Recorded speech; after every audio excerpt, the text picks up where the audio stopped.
किसी ने बड़ा ही खूब लिखा है कि हर रोज सत्संग जाने से क्या फ़ायदा अगर तुम अपने मन के मैल को ही साफ नहीं कर पाए। तो हेलो दोस्तों, क्या हालचाल सबके, सब ठीक ना। तो मेरा नाम है ललित और मैं आप सभी के लिए फिर से लेकर आया हूँ एक और नई कहानी। काफ़ी समय पहले की बात है। एक बार एक बहुत ही ज़्यादा अमीर सेठ था। वहाँ सेठ हर रोज सत्संग जाया करता था।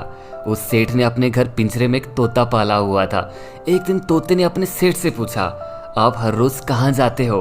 फिर सेठ बोला, मैं हर रोज सत्संग में ज्ञान सुनने जाता हूँ। फिर तोता कहता है, सेठ जी आप संत महात्मा से एक बात पूछना कि मैं आज़ाद कब हो पाऊंगा। फिर उस सेठ ने ऐसा ही किया। सत्संग खत्म होने के बाद उसने संत महाराज से पूछा, महाराज हमारे घर में एक तोता है, उसने आपसे सवाल पूछा है कि मैं आज़ाद कब हो पाऊंगा। उस सेठ का ऐसा सवाल सुनते ही संत महाराज बेहोश होकर गिर जाते हैं। उस संत की ऐसी हालत देखकर वहाँ सेठ चुपचाप वहाँ से निकल जाता है। और जब सेठ वापस अपने घर आता है फिर वहाँ तोता अपने सेठ से पूछता है, क्या आपने संत महाराज से मेरी आज़ादी के बारे में पूछा? फिर वहाँ सेठ मुस्कुराते हुए कहता है, तेरी तो किस्मत ही खराब है, जैसे मैंने संत महाराज से तेरी आज़ादी के बारे में पूछा वैसे संत महाराज बेहोश होकर गिर गए। फिर वहाँ तोता कहता है, कोई बात नहीं सेठ जी, मैं सब समझ गया। फिर दूसरे दिन सेठ जी जैसे सत्संग जाने लगते हैं तब वहाँ तोता पिंजरे में जानबूझकर बेहोश होकर गिर जाता है।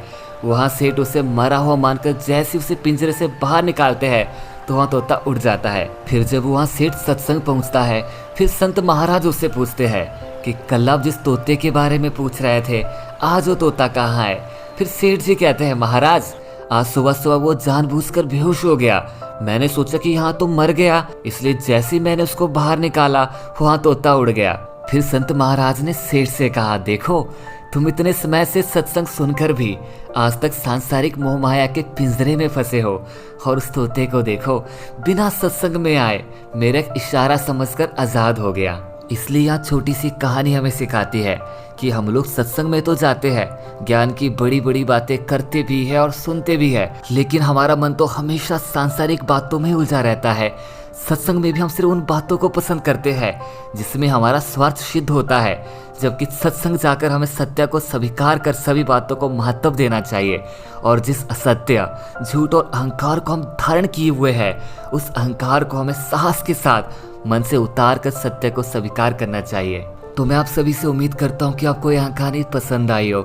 अगर आपको यह कहानी थोड़ी भी पसंद आई हो ना तो उस वीडियो को एक लाइक तो ज़रूर बनता है।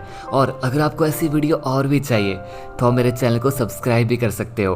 तो बस यार आज के लिए ना इतना ही, मिलते ना फिर से बहुत जल्दी एक और नए वीडियो के साथ। तब तक के लिए अलविदा।